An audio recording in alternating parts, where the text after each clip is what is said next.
Just got a new Airstream, and we took it on its maiden voyage to Virginia and back from Connecticut. And along the way, we made some repairs, get it all tidied up. So I figure I walk through some of those repairs and small fixes and stuff like that. So I guess the first one is right here. So when I open up the door, the screen door stays. But I was having a problem with the screen door where when I open the door, the screen door would stay behind. And what's happening is it latches right here.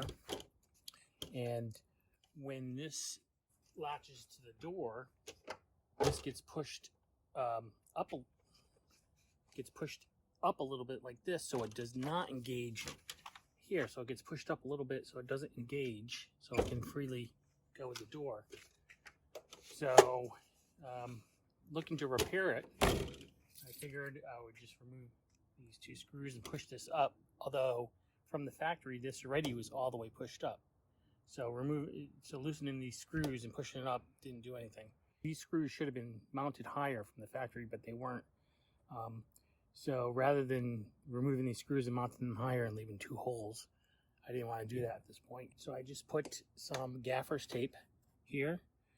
Just enough gaffer's tape, 3 pieces of gaffer tape, just enough so that when this engages, the gaffer tape moves it just enough so it does not engage there.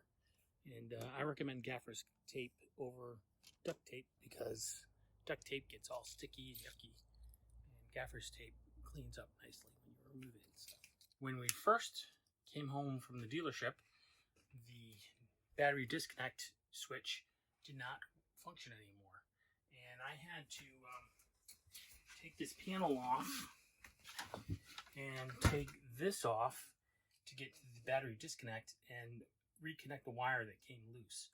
And I pinched it so that it won't come loose again.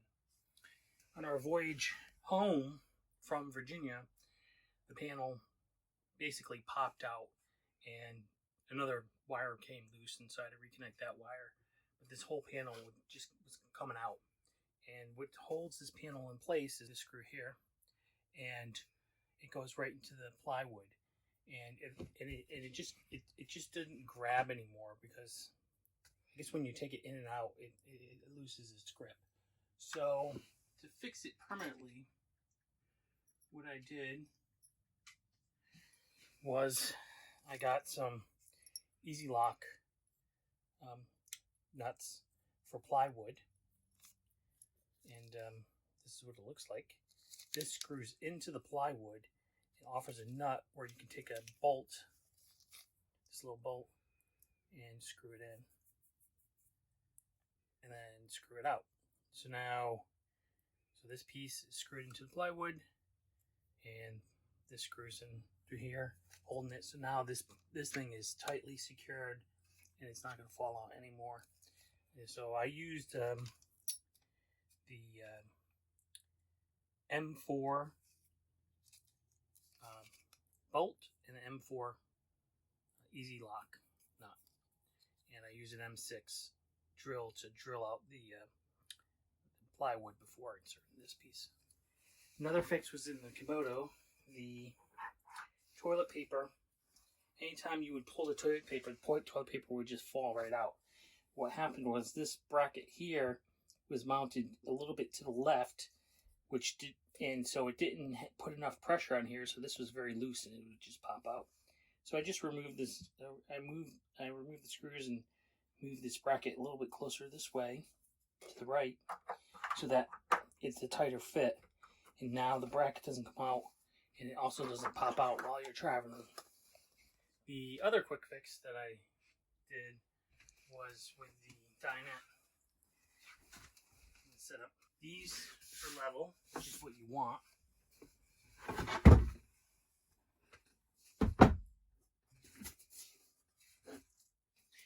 And if you see this board, you have these rubber feet and stoppers.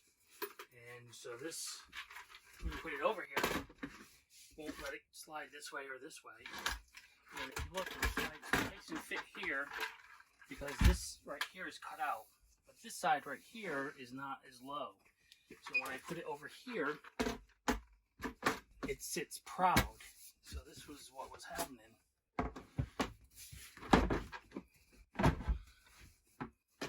This would sit proud and it's not level. So what I did was, I took one of them, because these were, the feet were all mounted in the same location on both of these tabletops. So I took one of the tabletops and I moved the feet over like 1.5 inches so that it would fit here flush. So it's proud. So now they sit nice and flat. One of the other things we did was just change out the shower head to something a little bit more simple. Simple function. This only has one function, and I'm waiting on a piece to stop the water so we can take a military shower. And this is California counterband. This flows at 2.5 gallons per minute, where I think California is restricted to 1.8 gallons per minute. Airstream has an outside shower, and the one that comes with is pretty pathetic. It's this one here, and water pressure is terrible, and I'm sure you can drill this hole out and make it better and everything, but I decided to change the entire thing out. And so I got this metal one with a quick disconnect. So here's the original shower head from the shower, and I have a stopper here, which I'm waiting on another one for the inside. And this is the original hose, which is terrible, and I'm going to replace it. But it comes the quick disconnect here, and so you can just quickly connect it, and then you have a shower. And then also it comes with a connection for a hose, so you can quickly connect it and use it as a hose.